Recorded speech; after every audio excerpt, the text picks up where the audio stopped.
विराटनगर में एक मदरसा बना तो लोगों ने, मोहल्ले वालों ने मशवरा किया, यो एक एक मौली साहब अगला ला 5टा मौली जी 5 आदमी खाना के जिम्मेदार ला। एक मास्टर साहब रहे, बोले तुम लाला, बोले नहीं हमारे घर के जिम्मेदार नहीं मियाँ जी। मियाँ पूछे लगती, बोला जाके पूछो जा। अब माँ उसकी बहुत बददिमाग माँ थी, बड़ी बखील बुढ़िया थी। गेले पूछे ली, अम्मा ये मौली साहब और खाना बोली जी वहाँ। तो माँ बोली चुपचाप और खबरदार, मौलवी का नाम मत लेना। मास्टर साहब चुप है, बोले नहीं होगा। 1 महीने के बाद उसी बुढ़िया का पोता थाल में खीर लेके आया। कपड़ा मौली साहब उठे लगे मदरसा में, वाह काजू किशमिश नारियल गरी खुशबूदार खीर। तो हजरत ने पूछा कि रे बेटा इतनी अच्छी खीर कहाँ से लाए? थोड़ा सा खाया। बोला हमारी दादी बिदल कौन सा? तो मौलवी साहब ने कहा तुम्हारी दादी इतनी बखील, आज इतनी अच्छी खीर कैसे दे दी? एक टाइम का खाना नहीं खिलाती थी। तो बच्चा जानते हैं झूठ नहीं बोलता है। बच्चा झूठ बोलता है? बोलिए, बच्चा हमेशा सच बोलता है। तो बच्चा बोला कि मौलवी साहब दरअसल बात यही है कि पूर्णिया से मेरे घर मेहमान आने वाला था, मेरी दादी उन्हीं के लिए खीर बनाई थी और खीर बना के वो सारे में रखी थी। वो मेरे आंगन में जो कुत्ता है ना वो मुंह दे दिया था। तो मेरी अम्मी बोली फेंक दो, दादी बोली कने फेंक दो, मदरसा हम दादा मौलवी साहब खेलते। माँ को हकीर ना जानो कसम खुदा की। आज तो ये आलम है, अगर मदरसे में बच्चे पढ़ेंगे नहीं, ये मदरसे हमारे रहेंगे नहीं, तो कल को जब मरोगे जनाजा कौन पढ़ाएगा? जनाजा कौन पढ़ाएगा? ये बच्चे रहेंगे नहीं, हाफिज नहीं बनेंगे, आलिम नहीं बनेंगे, मुफ्ती नहीं बनेंगे, तो मरने के बाद जनाजा कौन पढ़ाएगा? तुम्हारे लिए दुआ कौन करेगा? बेटी की शादी कराओगे, निकाह कौन पढ़ाएगा? जानते हैं ये उस जमाने की बात है जब कुरान पढ़ने वाले बहुत कम थे। इक्का दुक्का कुरान आदमी पढ़ने जानता था। बाप का आखिरी वक्त आ गया, मरने लगा, रोने लगा। तो बेटों ने कहा कि बाबा ते कने का नहीं जा। तो बाप बोली कि बेटा हम सिर्फ दौलत कमाए, आखिरत नहीं बना पाए। मैं रो इसलिए रहा हूं कि अल्लाह पूछेगा, मैं क्या जवाब दूंगा? सोना चांदी तो मैंने कमाया, लेकिन कब्र के लिए तैयारी नहीं कर पाए, ना कब्र के लिए ना हशर के मैदान के लिए। मैं अल्लाह को क्या मुंह दिखाऊंगा? डर लग रहा है बेटा, मुझे डर लग रहा है। लेकिन एक वसीयत है मेरे बेटों, मेरे मरने के बाद ये वसीयत पूरी करोगे? तो बेटों ने कहा कि अब्बा बोलिए तो सही क्या वसीयत है? कहा कि बेटा जब मैं मर जाऊं ना तो मेरे पल्ले तो कुछ अमल है नहीं, ना नमाज है, ना रोजा है, ना ज़कात है, ना सदका है, ना खैरात है, कुछ नहीं है बेटा। हम कुछ किए ही नहीं दुनिया में। तो बेटा किसी कुरान पढ़ने वाले को लाकर, हाफिज कुरान को लाकर ना कुरान पढ़वा कर मेरे हक में दुआ करवा देना, शायद अल्लाह कुरान के सदक़े में मेरे गुनाह को माफ कर दे। तो बेटों ने वादा किया कि अब्बा एक वसीयत क्या, अगर 10 वसीयत भी आपकी होगी तो पूरी करेंगे, इसलिए कि आपने हम लोगों के लिए दौलत इकट्ठी की है। बाप इस दुनिया से चला गया, इस दुनिया से चला गया। इबादत करो तुम,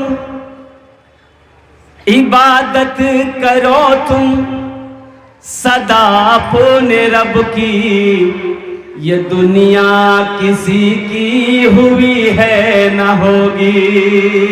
इबादत करो तुम सदा अपने रब की, ये दुनिया किसी की हुई है न होगी।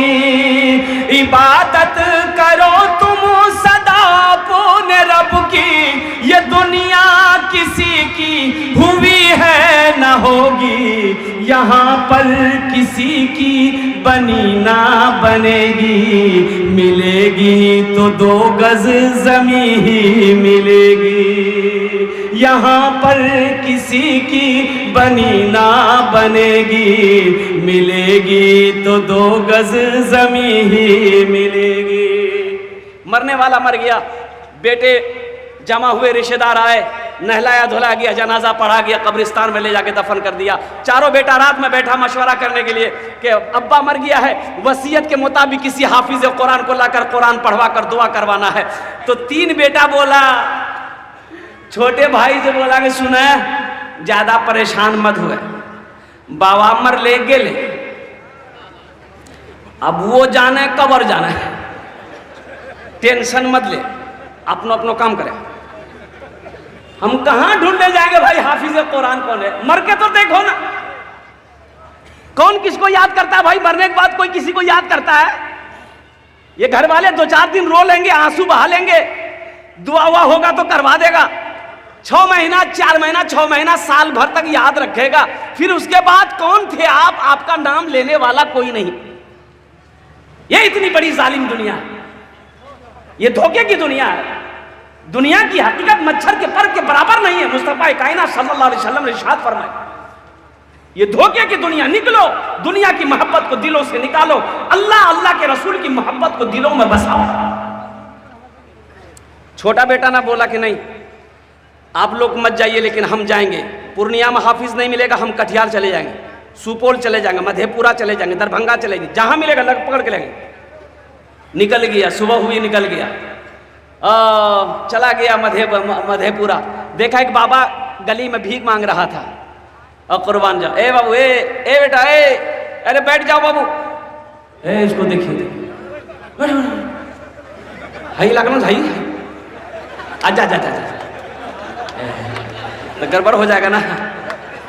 हाँ, एक जगह तकरीर कर रहे थे, एक नौजवान खड़ा हुआ, मैंने कहा क्या हुआ? बोली है, हम बोले बैठो, वो बैठ गया। 10 मिनट के बाद फिर खड़ा हुआ, तो मैंने कहा क्या हुआ? तो बोली मौलवी साहब बहुत जोर से लागल सब रहा। हम लोग बैठो, जवान आदमी बर्दाश्त करो, बैठ गया। कुछ देर के बाद मेरी तकरीर खत्म हो गई, तो देखे बैठा हुआ है, तो मैंने इशारा किया, बेटा जो। बोली नहीं जो। तो हम कहली कहन जाएगा? बोले की करेल जी, वो जे करेल जय लाने यहाँ भाग लीजिए, आप जाने की जरूरत नहीं। हाँ, उसको जाने दिया, अच्छा किया। छोटा बेटा चला गया, निकला मधेपुरा चला गया। एक बाबा से मुलाकात हो गई, बाबे से मुलाकात हो गई, भीख मांगने वाले से मुलाकात हो गई। कहा कि बाबा आप गली गली घूमते हो, आपकी नजर में कोई हाफिज कुरान है, कोई कुरान पढ़ने वाला है? तो बाबा ने कहा कि बेटा बात क्या है? कहा कि मेरे अब्बा की वसीयत थी, मेरे मरने के बाद किसी कुरान पढ़ने वाले को लाकर कुरान पढ़ा कर दुआ करवा देना। तो बाबा ने कहा कि तुम्हारा घर कहाँ है? बोला कि मेरा घर पूर्णिया। तो बाबा ने कहा कि पूर्णिया में कोई कुरान पढ़ने वाला नहीं मिला? बोला कि ला यही तो मुसीबत है, अगर पूर्णिया में कुरान पढ़ने वाला होता तो हम मधेपुरा काहे के लिए आते? तो बाबा सोचने लगा कि रे बाप, ये तो बड़ा अच्छा मौका है, जब पूर्णिया में कोई कुरान पढ़ने वाला नहीं है तो काहे ना हम हाफिज कुरान बन जाए। अरे गलती कोई पकड़ लेगा? जब कोई जानता ही नहीं तो पकड़ेगा कैसे? बोला बेटा आप समझो परेशानी दूर तुम्हारी। बोला कैसे? बोला कि हम हाफिज कुरान भी हैं, कारी कुरान भी हैं। अब पक्का जाहिल था, बड़ा खुश हुआ, पकड़ के घर ले आया। बोला पढ़े? बोला यहाँ मत पढ़िए, कब्रिस्तान में पढ़िए, मेरे अब्बा का कब्र में बैठ। बोला ठीक है, जाओ तुम घर जाओ। बोला नहीं घर नहीं जाएंगे, मेरे सामने पढ़िए। पढ़ना शुरू किया, खुदा मैं तो कुछ जानता नहीं, ऐ खुदा मैं तो कुछ जानता नहीं, ऐ खुदा मैं तो कुछ जानता नहीं। लड़का बोली मौलवी साहब बड़ा अच्छा पढ़ी। दूसरा भाई भी एक जाहिल को पकड़ के लिया, बोला कि छोटका ला सकता, हम नहीं ला सकते। वो भी एक जाहिल को पकड़ के लिया, घर लाया, खाना पीना खिलाया। बोला पढ़े? बोला यहाँ मत पढ़िए, मेरा छोटा भाई का हाफिज साहब कब्रिस्तान में पढ़ रहा, आप उसी के बगल में बैठ के पढ़िएगा। बोले वाह, वो हाफिज साहब है? बोला अच्छा, वो हाफिज साहब होगा, जितना हमको मिलता है आधा उसको दे देंगे, आधा तो बचेगा।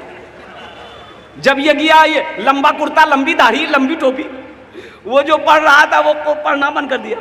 ये लागे जी असली आवे जी, ना ये असली था ना वो असली था। बस जाके ये बैठा, सलाम दुआ हुई, बैठा। दोनों भाई खड़ा है कि पढ़िए आप लोग। बोला बाबू उतना घर जो हमारे पढ़ते रहे वो। बोला नहीं सामने में पढ़ो। तो पहला वाला बोला कि असली है कि नकली है पता कर लेंगे, जो होगा देखा जाएगा।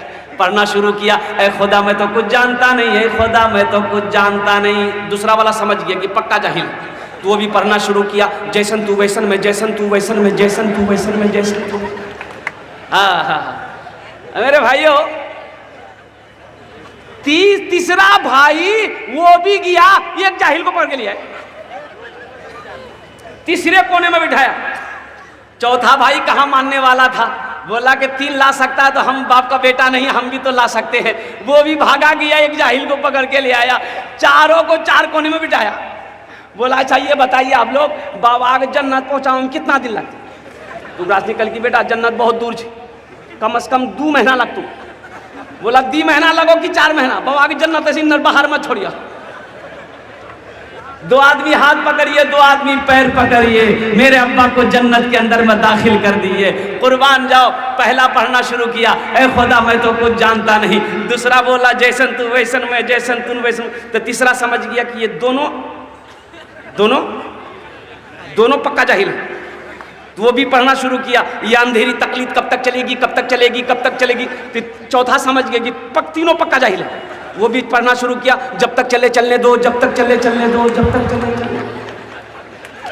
कब्र में फेंक देगा जमाना, फेंक कर लोग होंगे रवाना। कब्र में फेंक देगा जमाना, फेंक कर लोग होंगे रवाना। मिट्टी डालेंगे फिर मुट्ठी मुट्ठी, ये भी हिस्सा उठाना पड़ेगा। दोस्तों एक दिन इस चमन से आशियाना उठाना पड़ेगा। उठ गया जिस घड़ी आबुदाना,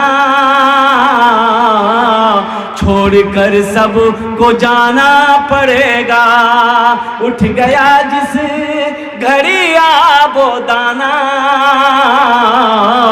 छोड़कर सब को जाना पड़ेगा। तो मेरे भाई कब्र बनाएंगे भाई, अपनी आखिरत बनाएंगे। कितने लोग तैयार? हाथ उठाओ, मैं दुआ करूंगा कबूलियत की।